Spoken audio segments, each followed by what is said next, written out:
जिस इमारत पर ड्रोन अटैक हुआ वो तबाह हुई है, कैसे वो क्षतिग्रस्त हुई है, आपको अब हम तबाह इमारत की एक्सक्लूसिव तस्वीरें दिखाते हैं। ये देखिए, आप बीच का हिस्सा जो देख रहे हैं, यूक्रेन ने सारातोव पर जो ड्रोन अटैक किया, इसी इलाके में ये ड्रोन टकराया।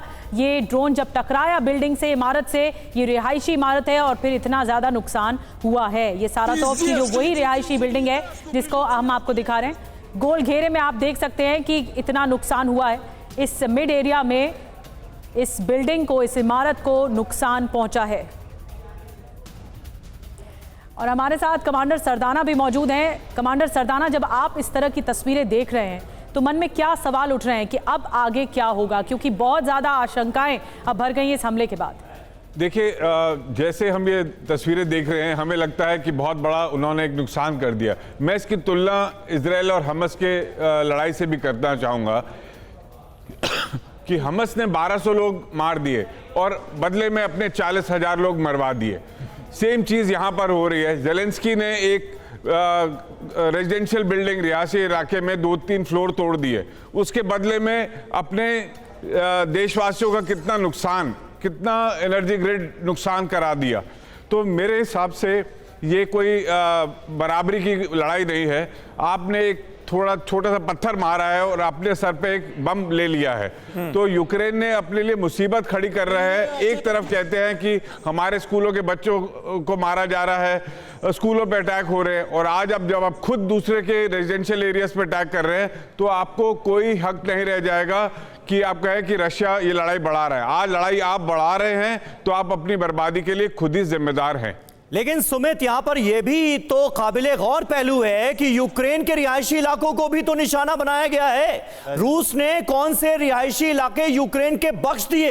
ऐसे में ज़ेलेंस्की के पास यह बताने के लिए तो है ही कि देखिए, पहले हमारे रिहायशी इलाकों को खुद तबाह कर चुका है रशिया। देखिए, वैसे जब आप मिलिट्री पॉइंट ऑफ व्यू से बात करेंगे या फिर आप बात करेंगे कि कौन किस पे ज़्यादा भारी, तो निश्चित तौर पर रूस की क्षमताएं यूक्रेन से कहीं ज़्यादा, लेकिन फिर भी यूक्रेन ने जो सरप्राइज रूस को दिया वो ज़्यादा काबिले तारीफ। वो दिखा रहा है कि आप इस जंग के 2.5 साल के बाद रूस के इतने अंदर घुस गए। आपने रूस के कुर्स्क, बेलग्रेड जैसे इलाकों पर कब्जा कर लिया। आप लगातार जंग का दायरा जो है वो रूस के इलाकों में अंदर लेकर जा रहे हैं। 2000 किलोमीटर तक उन इंडस्ट्रियल एरियाज में लेकर जा रहे हैं जो रूस के लिए एक बड़ी लाइफलाइन है। उनके पोर्ट सिटीज को लेकर टारगेट किया जा रहा है। भले ही यूक्रेन के ऑफेंसिव ऑपरेशन का नुकसान रूस को ना हो, लेकिन दहशत जरूर है, लगातार बौखलाहट जरूर है। और यही वजह अगर आप देखें कि अब रूस को इतने बड़े ऑफेंसिव ऑपरेशन चलाने पड़े। रूस लगातार इतने बड़े ऑफेंसिव ऑपरेशन अब चलाएगा और ये साबित करेगा कि अब यूक्रेन के सिर्फ और सिर्फ बॉर्डर एरियाज नहीं, डोनेट्स्क और आसपास के इलाके नहीं, बल्कि अब कीव के आसपास के इलाके, पोलैंड से लगते हुए इलाकों में भी वो बड़ी एयर स्ट्राइक्स को अंजाम देगा। वो दहशत ना सिर्फ अब यूक्रेन में पैदा करेगा बल्कि नाटो देशों में भी करेगा कि अगर इसी तरीके से उकसावे की कार्रवाई चलती रही तो निश्चित तौर पर रूस बड़े अटैक करेगा, रूस बड़े जवाब देगा, जिसके दायरे में नाटो देश भी आएंगे। बिल्कुल बड़ी बात आपने सुमित कही कि अब तक तो फरवरी 2022 से रूस ही ये कदम उठा रहा था कि यूक्रेन को दहला रहा था। आज ये बड़ा कदम और सरप्राइजिंग कदम था कि यूक्रेन ने रूस में घुसकर इस तरह से बड़ा अटैक किया है, एक बहुत बड़ा अटैक किया है। तो ये लगातार ये जो बड़ी कवरेज है वो जारी है और हम बातचीत भी कर रहे हैं हमारे खास मेहमानों से। सुभाष सर, लास्ट एक कमेंट मैं आपसे लूंगी, अब आप क्या देखते हैं इस वॉर में? देखो, ये सच्चाई है, अभी ये लड़ाई का दायरा बढ़ेगा और दोनों तरफ से पलटवार होंगे।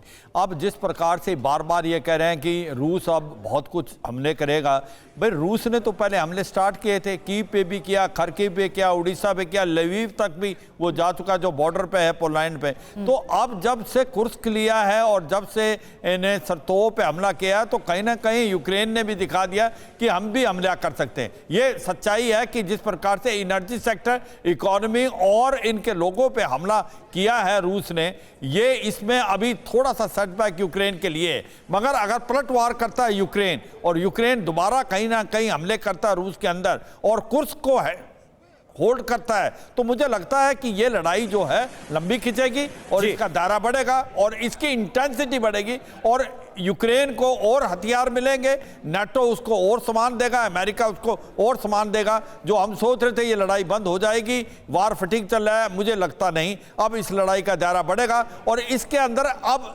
Free for all. इसका मतलब आप इकोनॉमिक वाले जो प्रोजेक्ट्स हैं, एनर्जी सेक्टर्स हैं और पब्लिक है, उसके ऊपर भी आप टारगेट करेंगे, दोनों तरफ से होगा। अब जो वार किया है रूस ने, यूक्रेन भी उसका पलटवार किसी न किसी तरीके करेगा। और दूसरा सबसे इंपॉर्टेंट चीज है जो कुर्स्क के अंदर करके दिखाया यूक्रेन ने, एक प्रकार से यह दिखा दिया है कि रूस के ऊपर भी हमला हो सकता है और हम अंदर घुस सकते हैं। ये जो साइकोलॉजिकल एक प्रकार विक्ट्री प्राप्त की है यूक्रेन ने, उससे उसकी इमेज फर्क पड़ गई है और कहीं ना कहीं पुतिन की जो इमेज है ना, उसकी ईगो पे कुछ ना कुछ हर्ट हुआ है। आगे क्या होगा वो समय बताएगा, मगर एक बात तो ठीक है कि ये लड़ाई बढ़ेगी, अब कम होने के चांस बिल्कुल। आसार तो फिलहाल यही नजर आ रहे हैं सिवाज साहब, जिसका आप जिक्र कर रहे हैं। और इस बीच देखिए, यूक्रेन की मुश्किल बढ़ाने वाली एक और खबर आ गई है।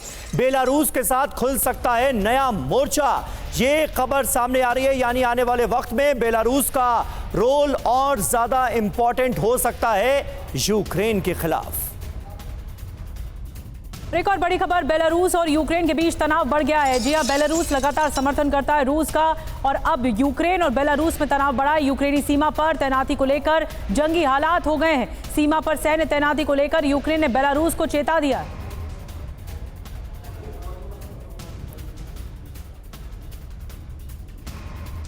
तो देखिए, बेलारूस का रोल इंपॉर्टेंट हो सकता है आने वाले वक्त में। कुर्स्क पर यूक्रेन के हमले के बीच बेलारूस की ओर से सीमा पर अतिरिक्त सैन्य तैनाती को लेकर यूक्रेन ने अपनी चेतावनी में क्या कहा है, आइए आपको ये बताते हैं। बेलारूस को यूक्रेन की बड़ी धमकी, सीमा पर बड़ी संख्या में बेलारूसी सैनिक तैनात किए गए। बेलारूस ने गलती की तो अंजाम भुगतना होगा, किसी भी हमले का जवाब देने का हमें अधिकार है, यह कहा यूक्रेन ने। अभ्यास की आड़ में सैनिकों की तैनाती की गई है, टैंकों और अत्याधुनिक हथियारों को किया गया है डिप्लॉय। वैगनर से जुड़े लड़ाके भी सीमा पर मौजूद हैं। चेरनोबिल ऊर्जा संयंत्र के पास अभ्यास खतरनाक हो सकता है। बेलारूस की गतिविधि यूक्रेन की सुरक्षा के लिए खतरा है। बेलारूस सीमा से अपनी अतिरिक्त तैनाती को वापस ले, ये कहा है यूक्रेन ने। यानी सीधे सीधे धमकाने की कोशिश की गई है बेलारूस को। किस तरह से सुमित इस धमकी को देखा जाए और आने वाले वक्त में बेलारूस का रोल कितना इंपॉर्टेंट हो सकता है? इंपॉर्टेंट भी होगा।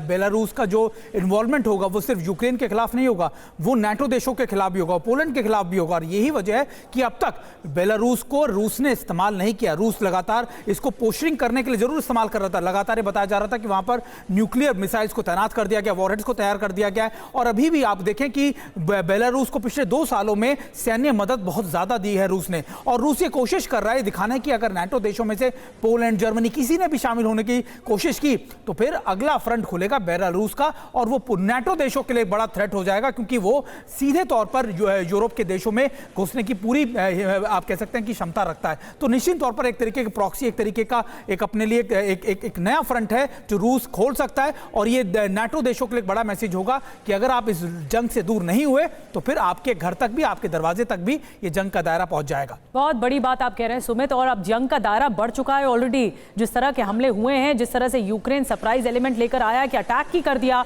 ड्रोन से, रूस में घुसकर अटैक कर दिया, अब रूस इसका बदला लेगा और फिर ये विध्वंसक जंग और ज्यादा बड़ा रूप ले लेगी। बहुत बहुत धन्यवाद आप तमाम खास मेहमानों का। सुमित, आपका भी धन्यवाद इस पूरे मामले को डिटेल में समझाने के लिए।